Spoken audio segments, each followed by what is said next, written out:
Bonjour. Aujourd'hui, je vais essayer de vous expliquer le principe des actions, leurs avantages, pourquoi faire et surtout, principalement, comment réaliser ces actions, comment les enregistrer.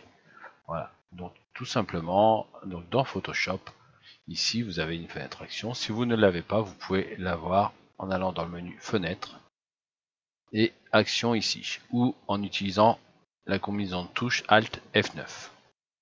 Voilà. Donc, on va d'abord, comme vous pouvez le voir, moi j'ai déjà des groupes d'actions d'enregistrer. Donc il y a le groupe d'actions par défaut qui est fourni par Adobe, donc dans Photoshop.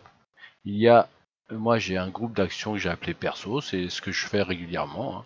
Donc vous pouvez voir, c'est pour poser un cadre blanc, alors ce qui est marqué portrait en bas à droite, portrait en bas à gauche, paysage bas à droite, paysage bas à gauche.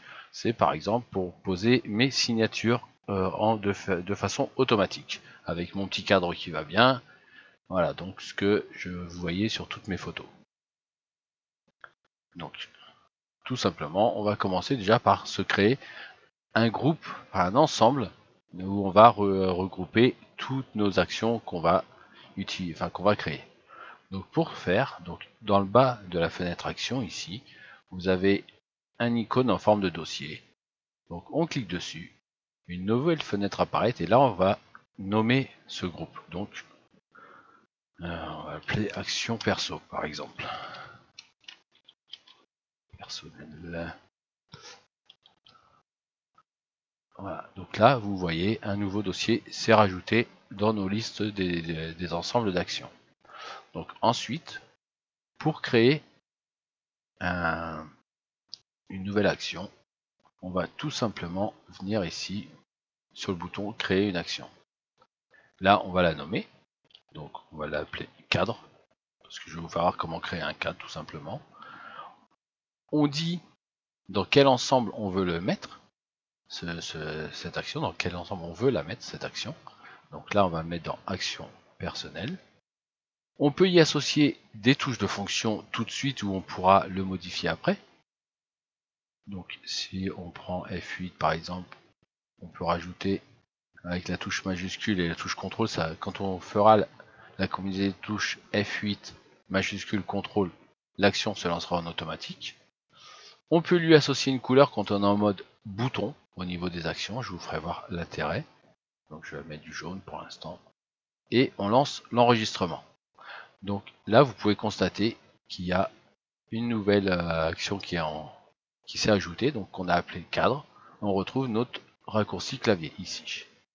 Et là on voit ici que ça s'est activé le rouge, le bouton d'enregistrement. C'est-à-dire qu'à partir de ce moment-là, quand on va faire une action dans Photoshop, on va enregistrer cette action et toutes les actions suivantes jusqu'au moment où on aura décidé que l'action est terminée, enfin les actions répétées, les multiples actions qu'on va faire, on arrête l'enregistrement et là on viendra cliquer sur le bouton stop ici. Donc arrêter l'exécution de l'enregistrement. Arrêter l'exécution ou l'enregistrement. Ok, donc pour faire un cadre, tout simplement, on va faire sélection, tout sélectionner. Ensuite, alors vous pouvez aussi utiliser les raccourcis clavier si vous les connaissez, il n'y a pas de souci. Hein. Moi je vous le fais tout à la souris pour que ce soit bien visuel. Après on va faire modifier, cadre. Là on va mettre un cadre de 1 pixel. Alors me demandez pas pourquoi c'est comme ça. Je l'ai vu dans un tuto une fois.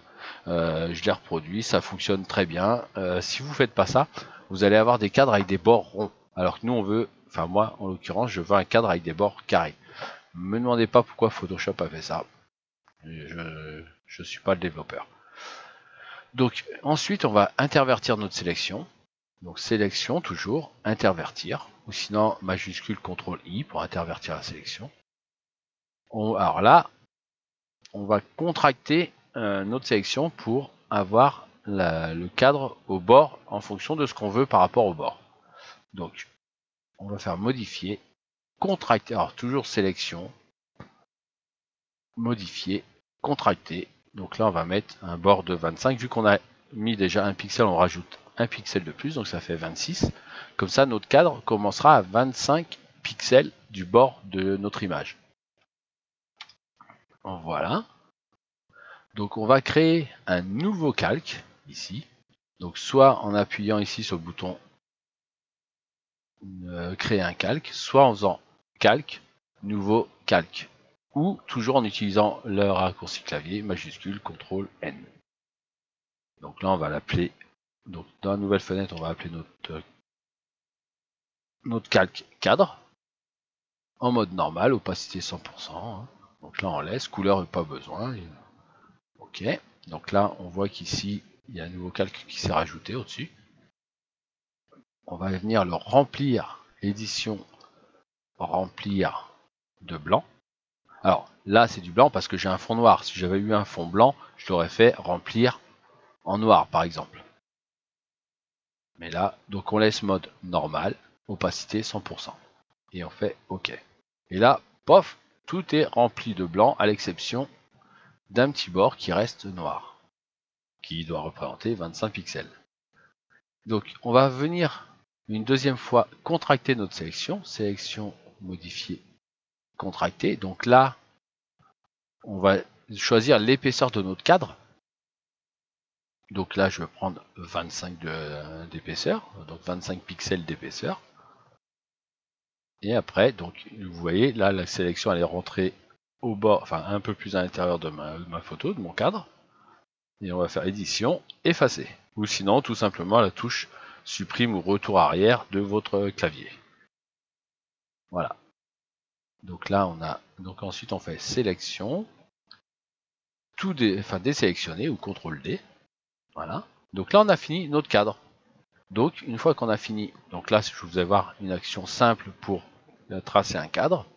Tout simplement, après, on fait arrêter. Et voilà, à partir de ce moment-là, toutes ces actions ont été enregistrées. Donc on peut les voir, hein, elles y sont toutes. Hein. Donc sélection tout, le cadre largeur d'un pixel qu'on a interverti après. Intervertir. On a contracté de 26 pixels sans effet sur les limites. On a créé un nouveau calque qu'on a renommé cadre, enfin qu'on a nommé cadre.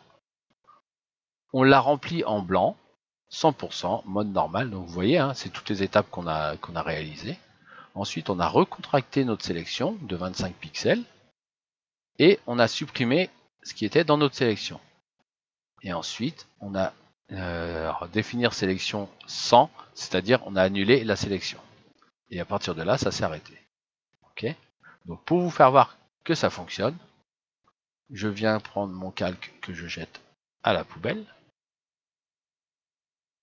Je sélectionne mon cadre, enfin mon action cadre ici, et là j'ai une petite flèche pour exécuter cette action. Donc si je l'exécute tout simplement, toc, et voilà, automatiquement j'ai créé mon cadre à 25 pixels du bord qui fait 25 pixels de large. Voilà, tout simplement. Donc en espérant vous avoir fait, donc ça c'est une action simple, relativement facile à reproduire. Donc voilà, donc juste les actions servent à quoi? Ça sert à reproduire tout un enchaînement de commandes qu'on réalise quotidiennement, enfin régulièrement sur les photos qu'on traite dans Photoshop. Voilà, tout simplement, pour être un peu feignant, gagner du temps. Personnellement, moi je m'en sers beaucoup pour faire mes signatures, différentes choses. Ne serait-ce que pour faire un simple calque que j'appelle retouche. Ben, j'ai une touche pour ça. Donc si vous regardez dans perso, ici on voit, il y a calque retouche. Tout simplement pourquoi? Parce que je suis feignant. Plutôt que de faire calque, nouveau calque et l'appeler retouche. Vous voyez, en plus, il y a des fautes de frappe, donc ça évite tout ça. Vous voyez, plutôt que de faire ça, là j'ai créé mon nouveau calque. Bah, moi, je suis feignant, je me suis fait une touche. Donc là, hop, et voilà. J'ai mon nouveau calque, retouche, il n'y a pas de faute. Ça prend même pas 2 secondes. Et au moins, j'ai pas à me poser la question, mais est-ce que je l'ai fait, est-ce que je l'ai pas fait, est-ce que je l'ai bien nommé, ainsi de suite. Au moins, c'est fait, c'est automatisé. Et l'informatique, ça sert à ça, à gagner du temps. Des fois, quand ça fonctionne. Voilà, merci de m'avoir suivi pour ce petit tuto vidéo.